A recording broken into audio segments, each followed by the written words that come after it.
이 시간 묵상기도 드리심으로 청년부 예배를 시작하도록 하겠습니다.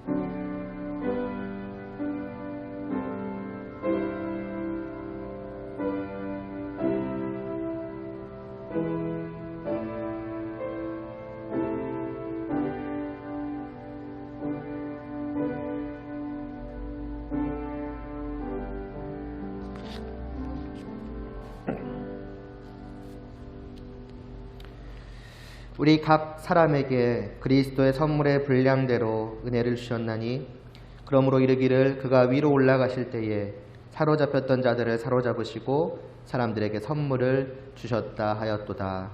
아멘. 우리에게 자신의 목숨과 함께 모든 것을 아낌없이 내어주신 주님, 그 주님만이 저희의 찬양과 경배를 또 저희로부터 영광을 홀로 받으시기에 합당하신 줄을 믿습니다. 이 시간도 주님을 향하여 저희의 모든 것을 아낌없이 올려드리오니 이 예배를 통하여서 저희의 그 진실된 마음과 그와 함께 저희의 모든 것을 기뻐 받아주시옵시고 흠양하여 주시옵시고 또 은혜를 베풀어 주시사 그렇게 주님을 찬양하며 경배하며 영광 돌리는 저희 모두가 주님으로 말미암은 그 참된 기쁨을 정말 온전히 또 풍성히 누려갈 수 있도록 은혜 내려 주시옵소서. 예수님의 이름으로 기도드리옵나이다. 아멘. 주님 큰 영광 받으소서. 찬양 드리시겠습니다.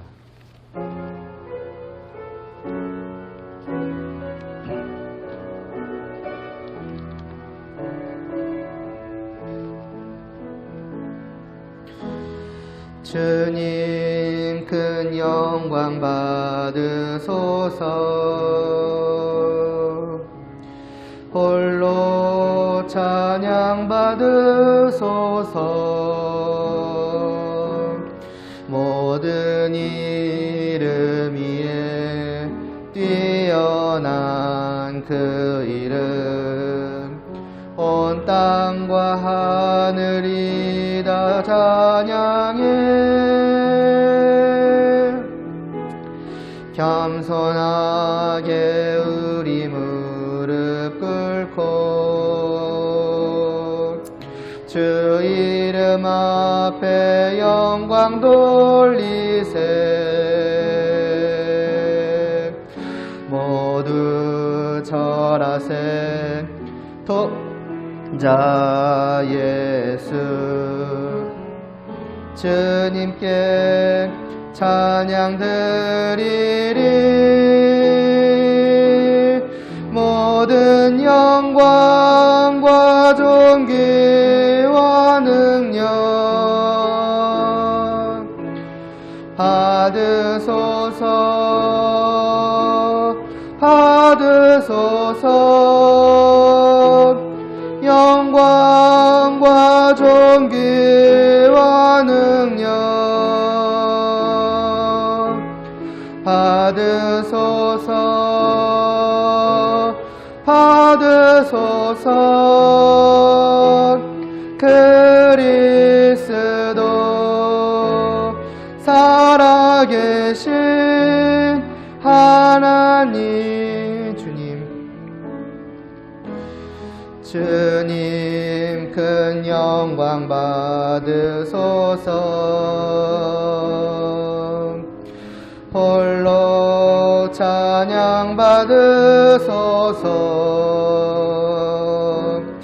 모든 이름 위에 뛰어난 그 이름 온 땅과 하늘이 다 찬양해. 겸손하게 우리 무릎 꿇고 주 이름 앞에 영광 돌리세. 모두 절하세. 독생자 예수 주님께 찬양 드리리. 모든 영광과 존귀와 능력 받으소서. 받으소서. 영광과 존귀와 능력 받으소서. 받으소서. 그리스도 살아계신 하나님.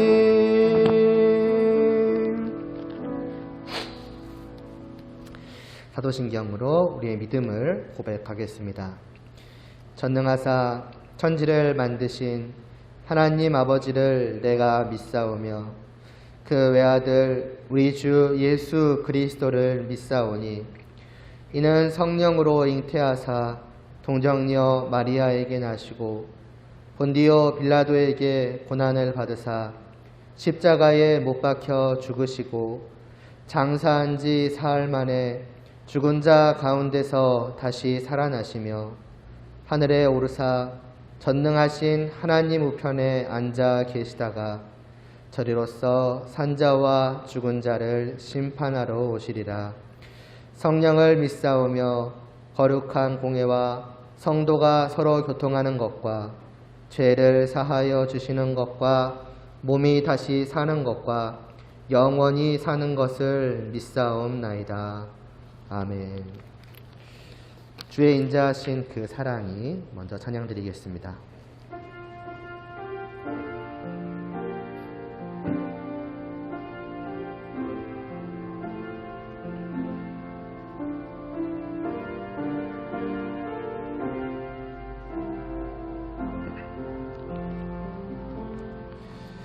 주의 인자하신 그 사랑이 내 생명보다 나으며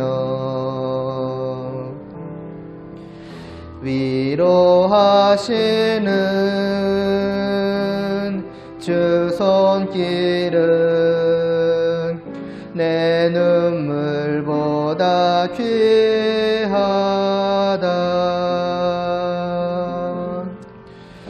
변함이 없는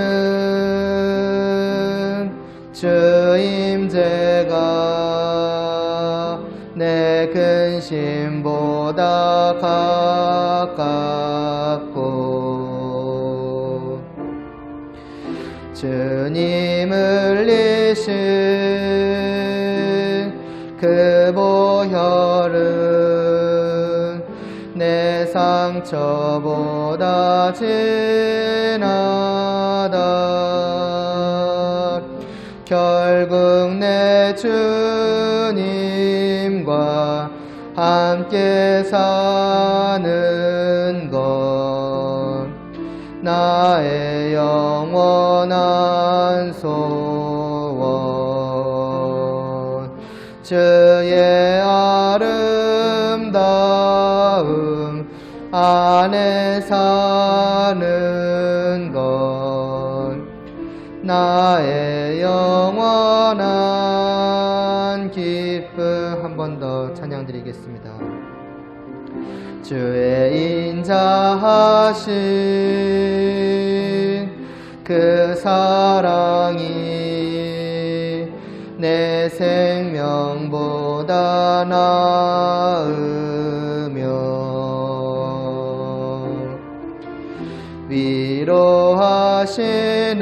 위로하시는 주 손길은 내 눈물보다 귀하다.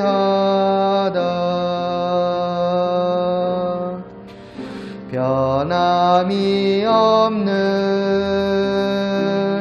주 임재가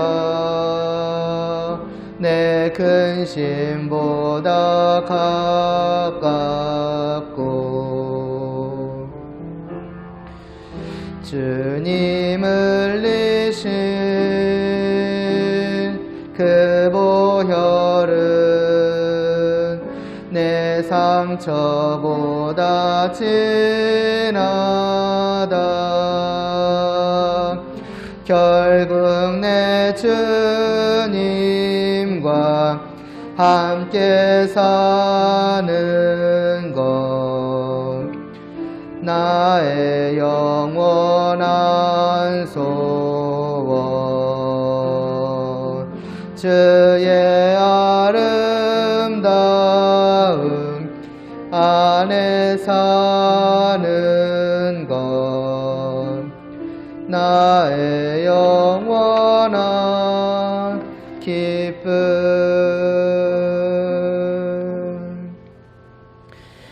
주의 아름다움은 말로다. 찬양 드리고 제가 기도드리겠습니다.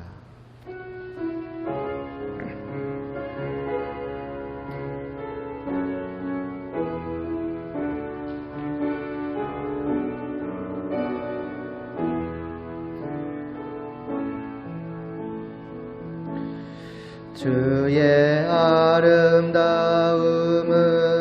말로다.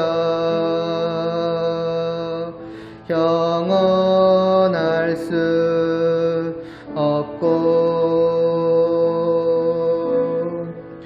주님의 그 놀라우심을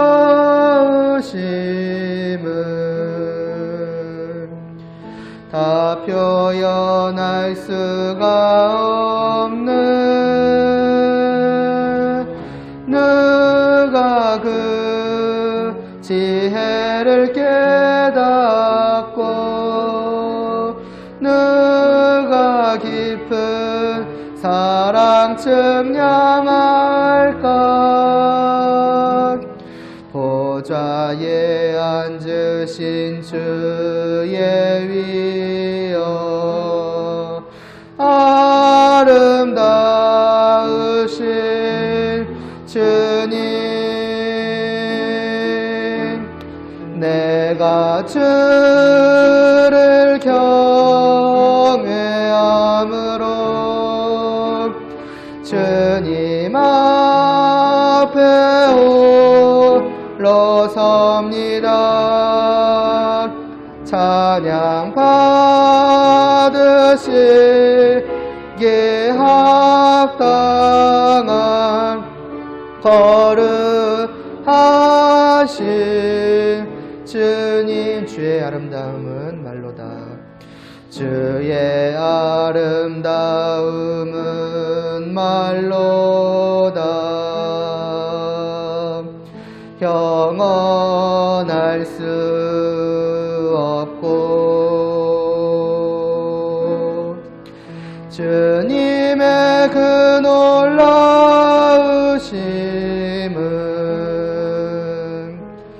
다 표현할 수가 없네.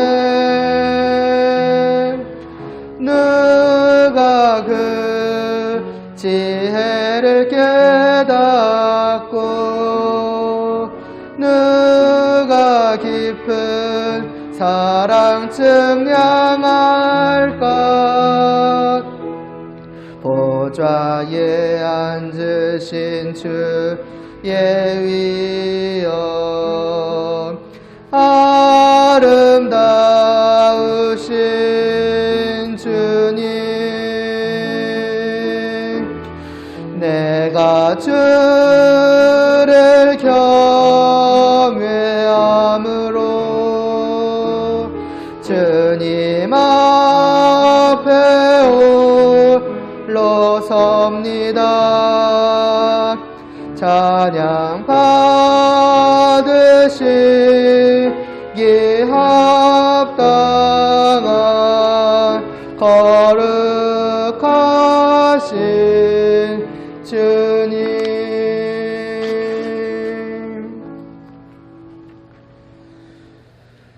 하나님 아버지, 오늘도 주님을 알려주시옵소서.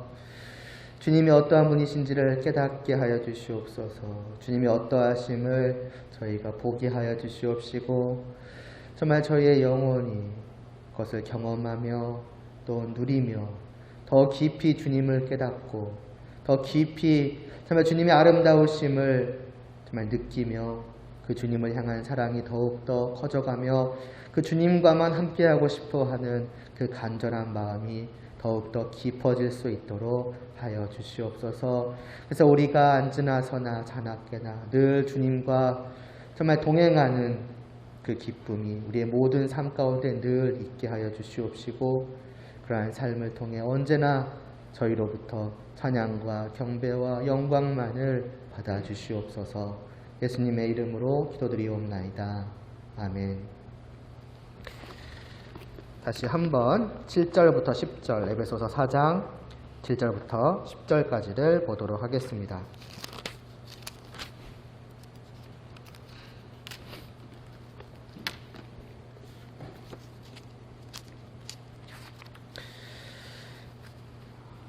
봉독하겠습니다. 우리 각 사람에게 그리스도의 선물의 분량대로 은혜를 주셨나니, 그러므로 이르기를 그가 위로 올라가실 때에 사로잡혔던 자들을 사로잡으시고 사람들에게 선물을 주셨다 하였도다. 올라가셨다 하였은즉 땅 아래 낮은 곳으로 내리셨던 것이 아니면 무엇이냐? 내리셨던 그가 곧 모든 하늘 위에 오르신 자니 이는 만물을 충만하게 하려 하심이라. 아멘. 자, 사도 바울은 이제 7절 말씀에서, 그러니까 1절부터 사실은 시작돼서 4장 1절부터 우리를 하나 되게 하셨으니까 그 하나님을 위해서 힘써라 라고 한 다음에 이를 위해서 주님께서 우리에게 또한 선물을 주신 것이 있다 라고 하였고, 그게 7절 말씀이죠. 그래서 원래 그 7절 말씀은 사실은 우리는 이제 편의상 먼저 보았습니다만은 사실은 이제 11, 12절 말씀으로 이어져 가지고 그 선물이 이러한 것이다 라고, 물론 이제 우리는 그거 알죠. 일, 능력, 직분, 이제 이런 거라고 하지 않았습니까? 이런 거를 이제 주셨다. 이게 원래 흐름이어야 한다는 말이죠. 그러나 우리가 지난 시간에 보았던 것처럼 우리가 안 보았던 그 중간에 8절, 9절, 10절이 껴있는 거예요. 그럼 뭐냐라고 했더니 말하자면 이런 거죠. 그리스도께서 우리에게 선물을 주셨다 하였도다라고 하고, 원래대로라면 그 선물이 무엇인지를 말하려고 하는데 그 우리에게 그 선물을 주시는 주님을 생각하는 그 순간, 그러니까 입 밖으로 꺼내면 자연스럽게 생각을 하게 되잖아요. 다시 한번 사도 바울의 마음이 주님으로 가득 찬 거예요. 그래서 원래 하려던 말도 잠시 멈추고 이 주님에 대해서 좀 더 말하지 않고서는 어떻게 보면 견뎌할 수가 없던 거죠. 여러분, 바로 이것이 우리의 주님이십니다. 주님께서 우리에게 하시는 일이 바로 이와 같은 것입니다라고 가슴 벅차 그 주님에 대해서 전하는 말씀이 바로 이 8절, 9절, 10절. 그래서 얼핏 보면은 그냥 하던 얘기를 먼저 하고 나중에 그 얘기는 따로 해도 좋을 건데 그게 더 듣기 쉬울 텐데, 받아들이기 쉬울 텐데라고 하기가 쉽지만은 오히려 이러한 말씀을 통해서 이러한 어떻게 보면 어긋난 흐름이죠. 샛길로 잠깐 새는 거죠. 그런 걸 보면서 정말 성도 안에 주님을 향해 갖는 마음이라고 하는 것은 이런 것이구나. 정말 그 벅찬 마음이라는 것이 바로 주님을 향해 갖는 성도의 마음이구나 하는 것을 엿볼 수 있고, 이제 그러면서 이제 본격적으로 이제 보자고요. 그럼 도대체 그 주님에 대해서 사도 바울은 8절, 9절, 10절에서 무엇을 말씀하고 있는가 할 때에 8절은 이렇죠. 그러므로 이르기를 이라고 하지 않습니까? 지난 시간에 잠깐 스쳐 지나갔듯이 말씀드렸습니다만은 이거죠. 그러니까 하나님을 위해서 그리스도께서 우리 각 사람에게 선물을, 은혜를 주셨다 한 다음에 그래서 이 일에 대하여서 구약 성경이 이렇게 말씀하고 있지 않느냐라고 하는 거예요. 그럼 구약 성경이 무엇을 말씀하고 있는가라고 할 때에 이 8절 뒷부분부터 10절까지의 말씀은 10절까지 아니죠. 그 8절에 나온 그 뒷부분의 말씀은 시편 68편의 말씀을 인용한 것입니다. 이 시편 68편의 말씀은 그냥 간단하게 말하자면은 이제 그 하나님을 일종의 장군으로 묘사를 하고 있습니다. 어떤 장군이냐? 대적들과 싸워 이기시고 자신의 나라를, 자신의 백성들을 지켜주시는, 구원하시는 그런 분으로 묘사하며 찬양하고 있는 다윗의 시예요. 하나님에 대해서 특히 그 구약의 역사를 여러분이 기억을 해보세요. 출애굽기나 그 뒤에 이제 가나안 땅에 들어오는 여호수아 때, 또는 그 뒤에 사사기 때 하나님께서는 그 애굽의 노예로 고통받던 그 백성들을 위하여서 하나님에게 친히 그 애굽과 싸워서 이겨주셨고, 그래서 그 백성들을 구원해 내셨죠. 또 가나안 땅에 들어가서는 어땠습니까? 그 가나안 땅 안에 있던 수많은 대적들과 하나님께서 싸워 이기셨고, 그래서 그 백성들에게 그 땅을 주셨죠. 뿐만이 아니라 그 뒤로부터 다윗의 때까지 얼마나 많은 대적들이 시시때때로 이 이스라엘 나라를 괴롭혀 왔습니까? 그러나 그때마다 하나님께서는 이 백성들을 위하여서 언제나 싸워주셨고 이겨주셨고 백성들을 지켜주셨습니다. 다윗은 그런 하나님의 그 과거, 자기 백성들을 위해서 이와 같이 해오셨던 하나님의 역사를 찬양하며, 하나님은 그런 분 아니십니까? 하나님은 참 놀라우십니다 찬양하며, 또한 그런 하나님께서 지금도, 다윗의 때죠, 지금도 우리에게 그렇게 하실 것을 믿습니다. 또 앞으로도 그렇게 하실 것을 믿습니다. 라고 그 하나님을 찬양하는 것이 68편의 말씀이에요. 그리고 그 중에서 이제 오늘 8절에서 이 인용하고 있는 것은 시편 68편, 특별히 18절의 말씀입니다. 그가 위로 올라가셨을 때에 사로잡혔던 자들을 사로잡으시고 라는 것은, 이제 옛날에는 전쟁에서 이기고 돌아오면, 여러분들 뭐 드라마나 영화 같은 데서 아마 보신 적이 있으실 것 같아요.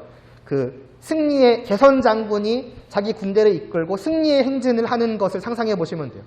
딱 성문이 열리고 쭉 길이 펴져 있는 거죠. 저 높이 왕궁까지. 그리고 당당하게 장군이 제일 앞에서 말 타고 오고 그 뒤에 병사들이 쭉 이렇게 들어온단 말이에요. 그러면은 양옆에 백성들이 쫙 기다리고 있다가 환호성을 지르고, 또 말하자면은 장군과 우리를 위해 이긴 장군과 그 군대를 위해서 나팔도 불고 음악도 하고 그 가운데 쭉 이제 지나가면서 왕궁까지 이제 올라가는 그 모습이 이제 이거인 거예요. 그가 위로 올라가실 때라고 하는 게. 그런데 그 뒤에 보면 사로잡혔던 자들을 사로잡다라고 말씀하고 있는데, 그러한 그 개성 장군의 행렬의 제일 뒤에는 옛날에는 이제 뭐가 있었냐면은 사로잡은 포로들이 있습니다. 전쟁에서 이기고 돌아오니까 전쟁에서 이겨서 사로잡은 적국의 장군들, 그 우리나라 백성들을 두렵게 만들고 그동안 괴롭혀왔던, 그래서 그만 생각하면 치가 떨리고 두렵고, 저 사람이 또 쳐들어온대, 저 나라 저 군대가 또 쳐들어온대, 이제 그런 공포의 대상이죠. 두려움의 대상이죠. 근데 그 적 나라의 장군과 말하자면 그 병사들을 싹 포로로 끌고 맨 뒤에 끌고 이렇게 오는 겁니다. 그러면 백성들이 그걸 보고서 뭘 느끼겠어요? 그 공포로부터, 그 두려움으로부터, 괴로움으로부터 해방되는 걸 느끼는 거죠. 우리의 그 공포의 두려움의 대상이었던 저 적국의 무서운 장군과 군대가 저렇게 비참한 꼴을 하고 오지 않느냐? 우리의 장군이, 우리의 군대가 바로 저들을 저렇게 사로잡고 지금 올라오고 있는 거다라고 하면, 그걸 볼 때에 실제로 눈앞에서 보면 어떻게 했어요? 환호성이 더 커지는 거죠. 완전히 그 모든 공포로부터 해방이 되는 거죠. 말하자면 그 백성들이 심적으로도 구원함을 얻는 겁니다. 물론 그 전까지는 물리적으로도 괴롭힘을 받았을 테니까 그 물리적인 괴롭힘과 심적인 괴롭힘 안에서 완전히 구원함을 얻어요. 그 구원을 베풀어준 마지막 그 개선 장군을 바라보고 있는 그 모습을 지금 이 8절 앞부분이 묘사하고 있는 거예요. 그런데 그게 끝이 아닌 거예요. 이미 장군은 그들을 끌고만 오는 걸로 어떻게 보면은 이 백성들에게 줄 수 있는 최고의 구원을 준 것입니다. 어떻게 보면 백성들은 더 바랄 게 없어요. 저 적국과 싸워서 완전히 이긴 거 아닙니까? 적국의 장군까지 다 사로잡아 왔으니까. 우리는 더 이상 바랄 것이 없습니다. 장군님, 당신께서 우리에게 베풀어 주신 이 구원이 너무나도 감격스럽고 기쁘고 더 이상 아무것도 필요가 없습니다. 장군님 만세! 이런 상황이거든요. 근데 끝이 아니라는 거예요. 돌아온 장군이 이 백성들에게 준 그 기쁨은 그 구원의 기쁨에 더하여서 또 주는 것이 있는데 뭐라고 합니까? 사로잡으시고 사람들에게, 기다리는 백성들이죠. 기다리는 백성들에게 또한 선물을 주셨다라고 합니다.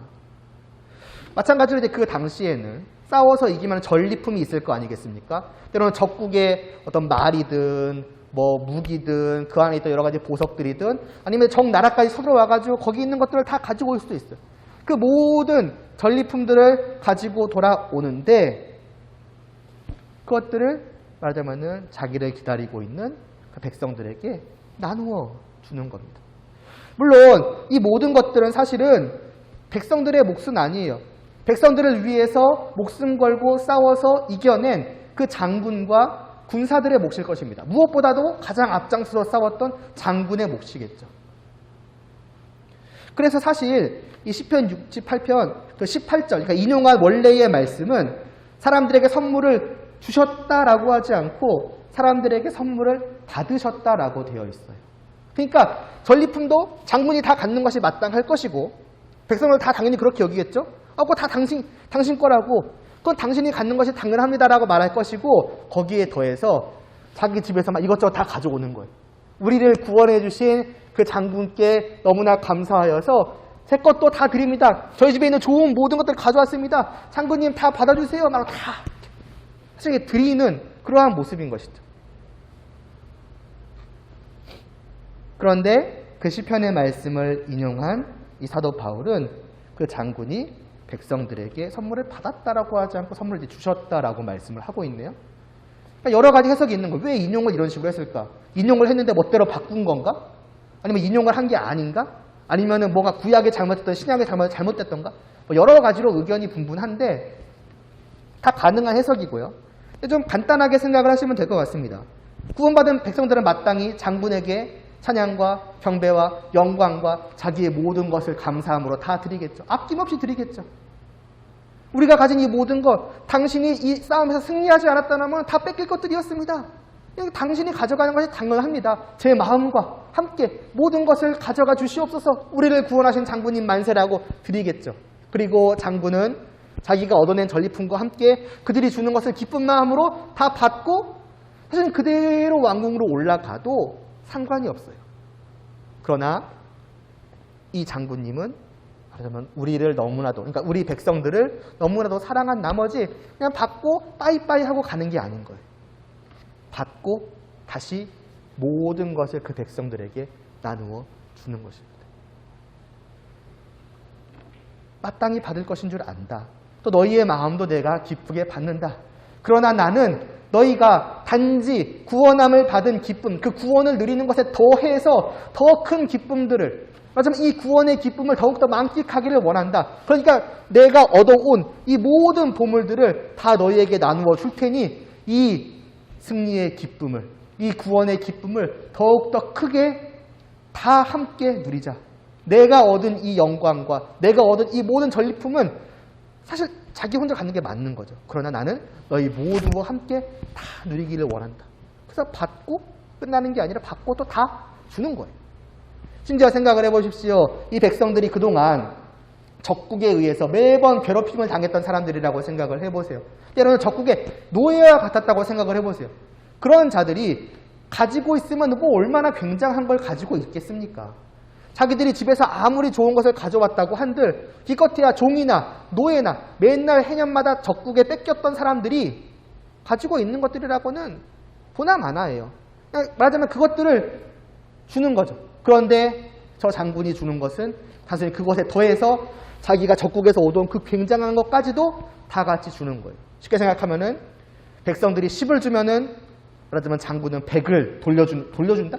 100을 주는 것이고 이 백성들이 100을 주었다? 장군은 10,000, 10만, 100만아치의 그 모든 것들을 다 내어주는 겁니다. 뭘 보여주느냐? 장군의 백성들을 향한 마음을 보여주는 것이죠. 그렇게 아낌없이 다 나누어 주면서 이제 왕궁으로 올라가는 거예요. 그 모습을 이 시편과 이 에베소서의 말씀은 우리에게 보여주고 있는데 중요한 것은 왜 바울이 이 구약의 다윗의 시편을 인용했느냐는 거죠. 다른 이유가 아닙니다. 주님의 모습이 바로 이와 같다는 거예요. 아니, 이와 같다는 표현도 사실은 부족해요. 이 시편, 바로 지금 말씀하고 있는 이 시편 말씀이 바로 우리의 그 주님에 대한 말씀이다라고 사도 바울은 지금 말씀하고 있는 거예요. 그러니까 사도 바울이 볼 때에, 이게 성경이니까 하나님의 말씀이니까 동시에 하나님의 뜻이라는 거죠. 사도 바울이 볼 때에 이 시편 말씀은 다윗이 단지 자기의 과거 시대와 지금의 시대에 하나님을 찬양한 것일 뿐더러 동시에 예언적인 성격으로 장차 이 땅에 오실 우리의 주님께서 이와 같은 일을 하실 것이다라는 것을 찬양하고 있다는 거예요. 미리 오시기 수천 년인가요? 아무튼 몇천 년 전부터. 그래서 보라는 거예요. 보라. 이 주님에 대해서 구약이 바로 이렇게 말씀하고 있지 않느냐. 선물을 베푸신다고 하는 건 단순히 내가 하는 말이 아니다. 구약에서 이미 기록되고 예언되어 있던 그 말씀이다.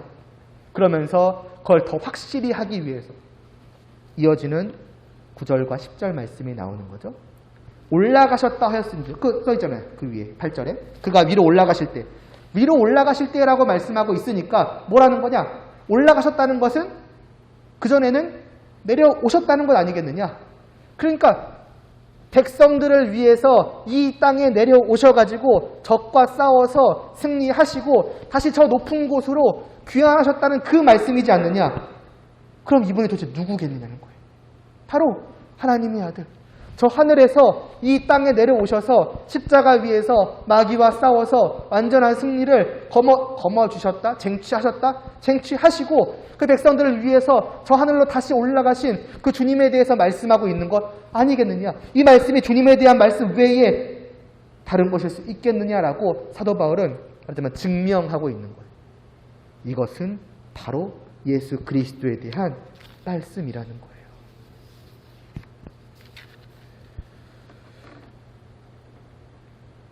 뭘 보여줍니까? 우리가 예수님에 대해서 바로 이와 같이 인식을 해야 한다는 거죠. 이 예수님에 대해서 바로 이와 같이 우리는 아까도 말했던 것처럼 그 양옆에 서서 개선장군을 바라보면서 개선장군께서 저 위로 올라가시는 모습을 바라보면서 환호성을 지르며 하는 그 주님을 바라보듯 바로 우리는 주님을 바라보아야 한다는 거예요. 이 땅에 오셨다가 올라가신 그 주님께서 우리를 위해서 하신 일이 바로 그것이라는 거예요. 종종 말씀을 드리지만은 그동안 본래 우리는 마귀에게 사로잡히고 죄에 사로잡힌 자들이죠. 그래서 로마서도 말하잖아요. 본디 너희는 죄의 종이었더니라고요. 그러니까 종으로서 마귀가 시키는 대로 죄가 시키는 대로 할 수밖에 없던 것이 본래 죄인인 우리의 실태입니다. 죄라는 건 다른 게 아니잖아요. 하나님을 무시하는 것, 하나님을 사랑하지 않는 것, 하나님의 말씀을 따르지 않는 것, 하나님을 떠나는 것. 사실 어떤 윤리 도덕적인 문제가 아니라 하나님과 관계되어 있는 거잖아요. 그리고 실제로 우리의 모든 삶은 그러하였습니다. 교회에 나오든 안 나오든 주님을 믿기 전까지 우리의 모습은 분명히 하나님과 관계없는, 내 마음에서부터 하나님과 관계없는 것이 우리의 삶이었고 그렇게 사는 것이 당연한 것이라고 생각했어요. 그게 사실은 우리의 모든 고통과 괴로움과 슬픔의 가장 근본적인 원인인 거예요. 하나님을 떠난 것. 근데 심지어는 우리는 얼마나 노예된 자였는지 그것을 깨닫지조차 못해요. 그것을 말하자면 괴로워하지도 않고 슬퍼하지도 않고 거기에 대해서 그냥 무덤덤한 거예요. 마치 그렇잖아요. 노예로 태어나서 노예로 살아가는 사람은 그냥 그 노예로서 살아가면서 겪는 모든 괴로움을 특별한 괴로움으로 생각하지 않을 겁니다. 괴롭고 슬퍼도 원래 우리의 삶이란 이런 거야. 이렇게 살다가 죽는가 보다. 그러면서 그 노예로서의 삶 가운데 나름대로의 기쁨을 얻는 거예요. 마치 그런 거죠. 죄인으로서 하나님을 떠나 살지만 우리는 괴로운 줄도 몰라. 원래 이렇게 사는 거 아니야?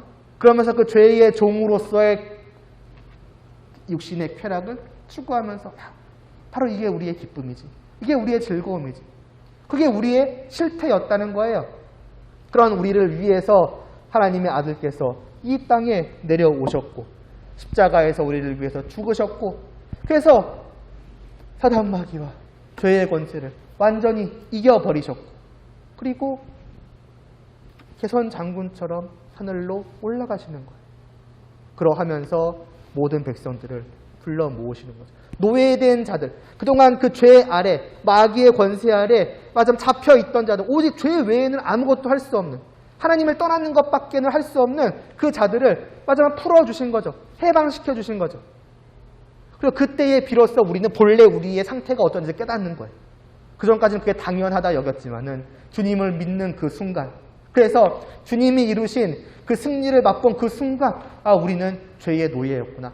사실은 내가 살던 그 모든 삶이라는 것은 죄덩어리였고 사실은 우리가 거기에 대해서 괴로워하고 정말 슬퍼하고 정말 절망스러워했어야 함에도 불구하고 우리는 그저 그걸 당연하게 여기고 그냥 그렇게 사는 것이 기쁨이다 하고 나름대로 살아왔었는데 그런 우리를 위해서 주님께서 지금 승리하고 돌아오셔서 저기에 사단 마귀를 말하자면 묶으시고 죄를 묶으시고 좀 올라가시는구나.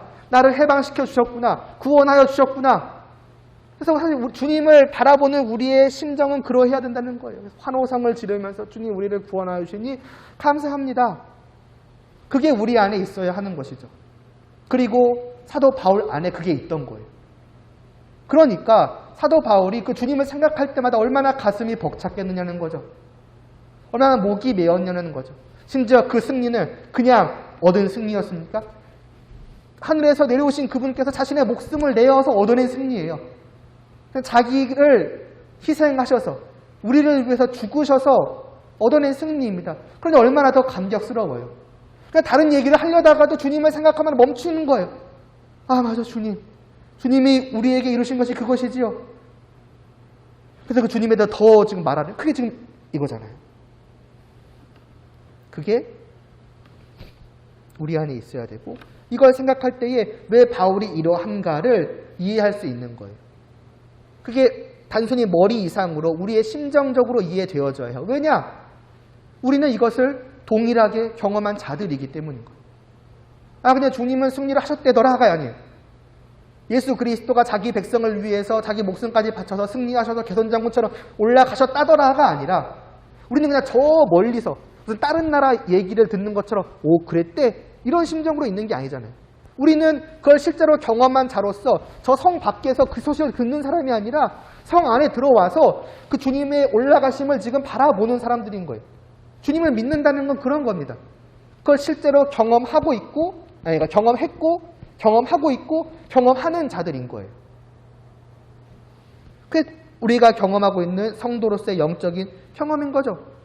그러니까 우리는 밤낮으로, 그렇잖아요.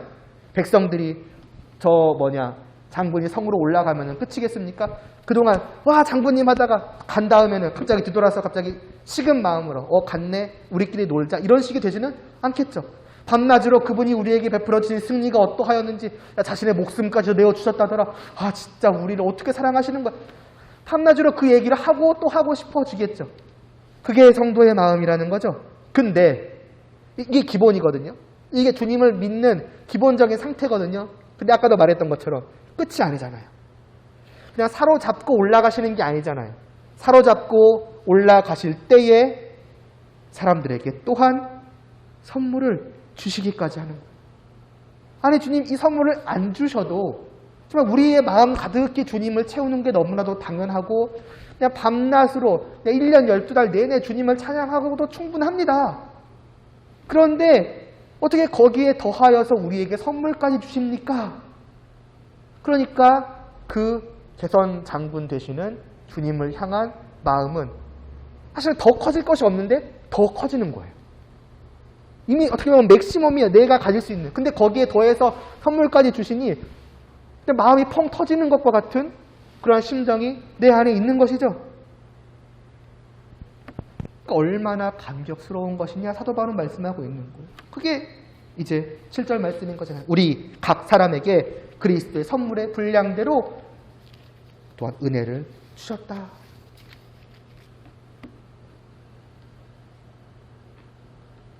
그러니 주님을 향한 우리의 마음이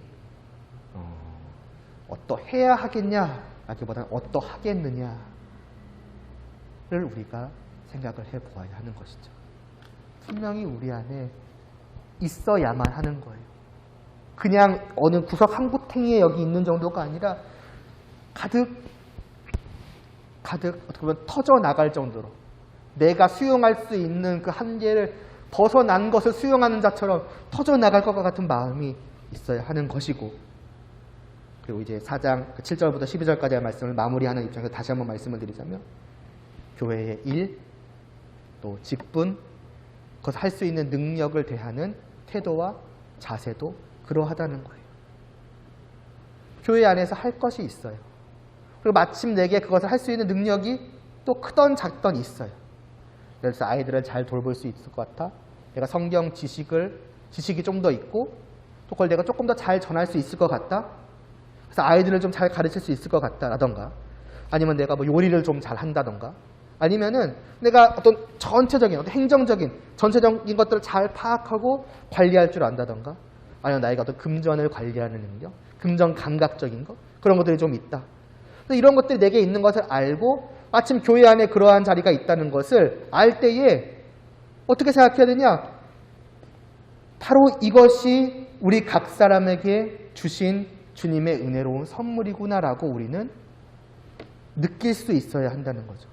이게 그냥 여러분을 세뇌시키거나 좋은 말로 구슬려가지고 일을 시키게 만들려는 것이 아니라 본래 그러하다는 거예요. 그래서 말씀하잖아요. 그리스도의 선물의 분량대로 은혜를 주셨나니, 우리가 앞에서 봤던 11, 12절 말씀, 그거 어떤 사람은 사도로, 어떤 사람은 선지자로, 복음 전하는 자로, 목사와 교사로 삼으셨으니 성도를 온전하게 하여서 봉사의 일을 하게 하며 그리스도의 몸을 세우게 하려 하심이라고. 이게 바로 주님이 우리에게 주신 선물이라고. 그러니까 구원의 기쁨을 맛보아야 할 거 아니에요. 해방된 자로서 이제는 해방된 사람답게 살아야 될 거 아니에요. 그게 뭐냐? 교회 안에서 함께 한 몸으로서 살아가는 거예요. 그것을 위해서 주님께서는 뭐 굳이라는 표현은 그렇지만은 교회 안에 필요한 일들을 마련해 두셨고, 그 일을 할 수 있는 능력들을 각 사람에게 주셨고, 그 일들을 하기 위한 또한 직분도 다 마련해 주신 거예요. 그래서 그 안에 들어가가지고 그러한 일들을 함으로써 과연 우리는 주님 안에 들어온 한 몸이구나. 내가 이 일을 하고 너가 저 일을 함으로써 우리는 서로를 유익되게 하고 한 교회가 원활하게 돌아갈 수 있게 하는구나.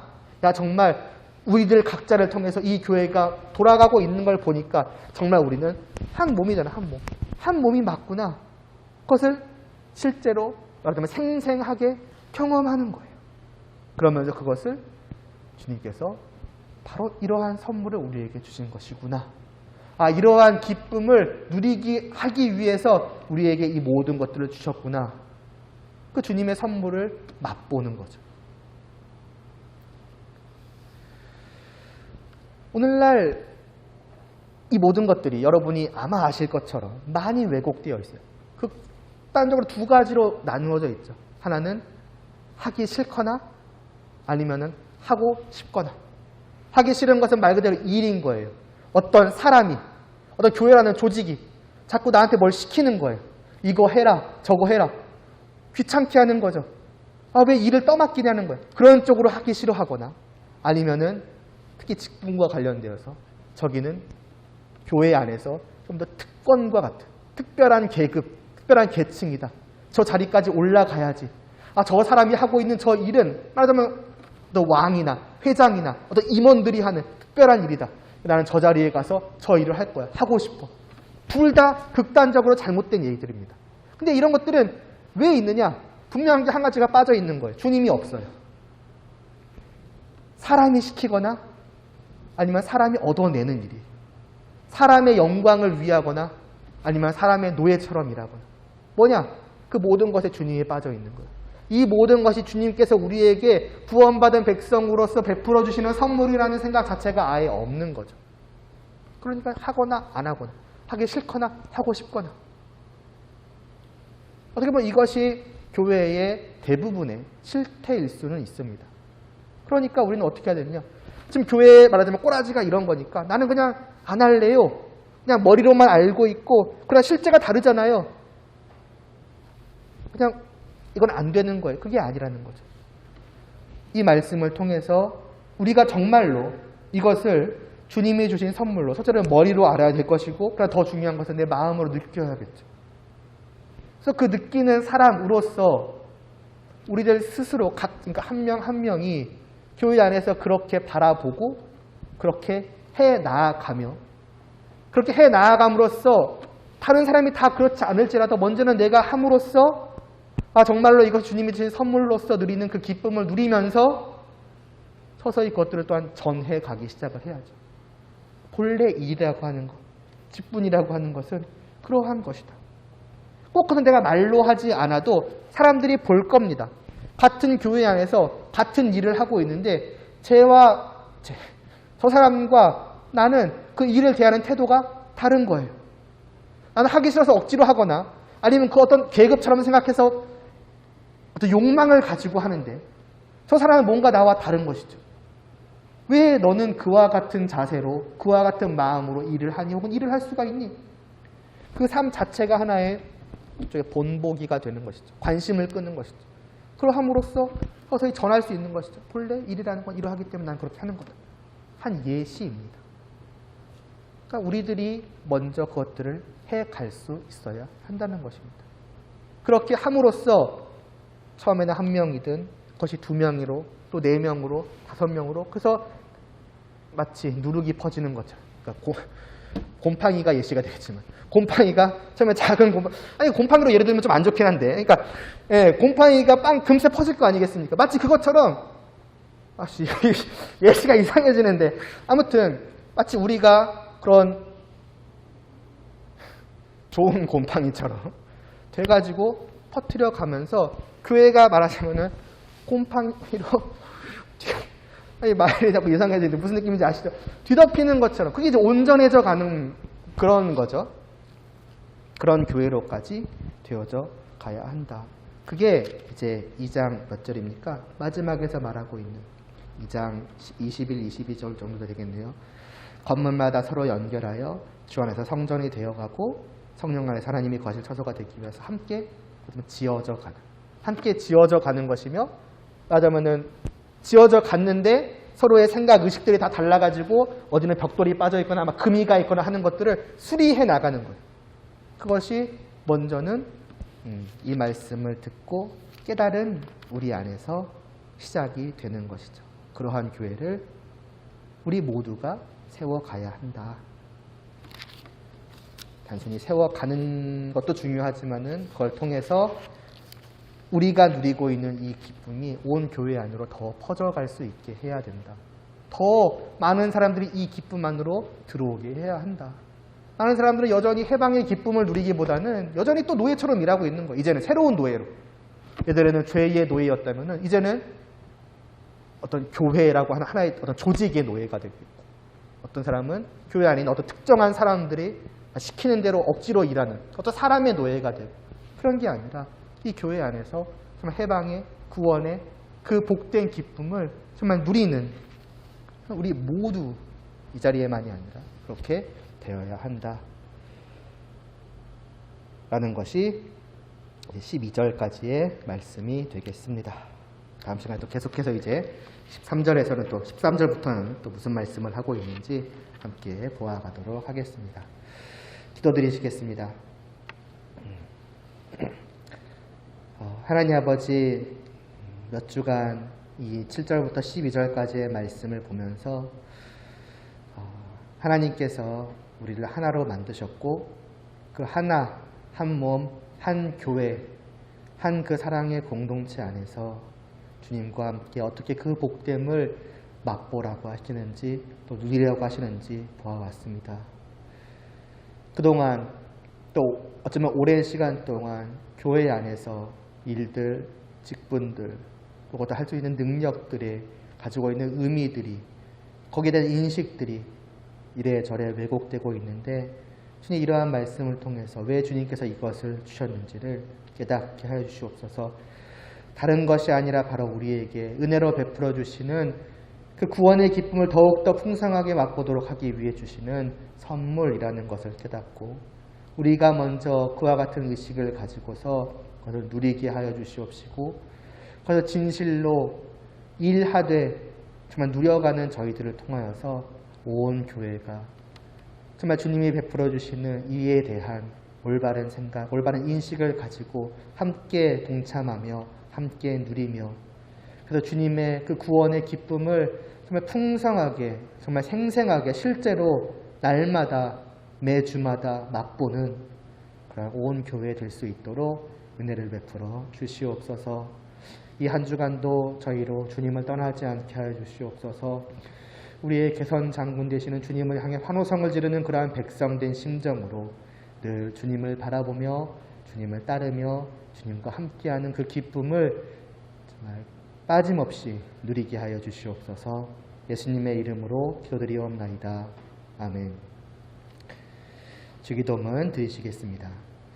하늘에 계신 우리 아버지여, 이름이 거룩히 여김을 받으시오며 나라에 임하옵시며 뜻이 하늘에서 이루어진 것 같이 땅에서도 이루어지이다. 오늘날 우리에게 일용할 양식을 주옵시고 우리가 우리에게 죄 지은 자를 사하여 준 것 같이 우리의 죄를 사하여 주옵시고 우리를 시험에 들게 하지 마옵시고 다만 악에서 구하옵소서. 되게 나라와 권세와 영광이 아버지께 영원히 있사옵나이다. 아멘.